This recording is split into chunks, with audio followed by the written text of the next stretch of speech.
భుక్తి ముక్తిదాయకం ప్రశస్త చారు విగ్రహం భక్తవత్సలం స్థిరం సమస్తలోక విగ్రహం నినిక్వనన్మనోజ్ఞ హేమ కింకినీల సత్తటిం కాశికాపురాదినాద కాల భైరవం భజే.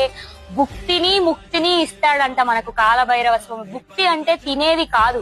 మనము మానవ జన్మ ఎత్తగానే మనకు ఏవో కోరికలు ఉంటాయి. స్వామి నాకు జాబ్ రావాలి, నాకు ఇల్లు కావాలి, బైక్ కావాలి, ఇటువంటి కోరికలన్నీ కూడా స్వామి వారు మనకి ఇచ్చేస్తాడంట. అంతేకాదు ఇవన్నిటిని ఇచ్చి మనకు ఆత్మ జ్ఞానాన్ని ముక్తిని కూడా ఇస్తాడంట. భుక్తి ముక్తిదాయకం ప్రశస్త చారు విగ్రహం, ప్రసన్నమైన సుందరమైన అందమైనటువంటి విగ్రహం కాలభైరవ స్వామిది. మీరు భక్తితో చూడండి, మీకు అర్థమవుతుంది.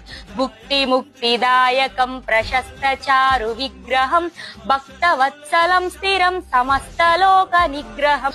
కాలభైరవ స్వామికి భక్తులంటే అపరిమితమైనటువంటి వాత్సల్యము, తండ్రిలాగా దగ్గరికి తీసుకునేటువంటి వాత్సల్యము కలిగినటువంటి వాడు కాలభైరవ స్వామి. అతన్ని ఆశ్రయించిన వాళ్ళందరినీ కూడా ఒక తండ్రి వలె వాత్సల్యాన్ని చూపించేవాడు. భక్తవత్సలం స్థిరం సమస్తలోక నిగ్రహం, ఈ సృష్టి మొత్తాన్ని కూడా నిగ్రహించగలిగేటువంటి శక్తి కాలభైరవ స్వామికి ఉంటది. కాబట్టి మన బాధలన్నీ కూడా పోగొట్టేటువంటి శక్తి కాలభైరవ స్వామికి ఉంటది.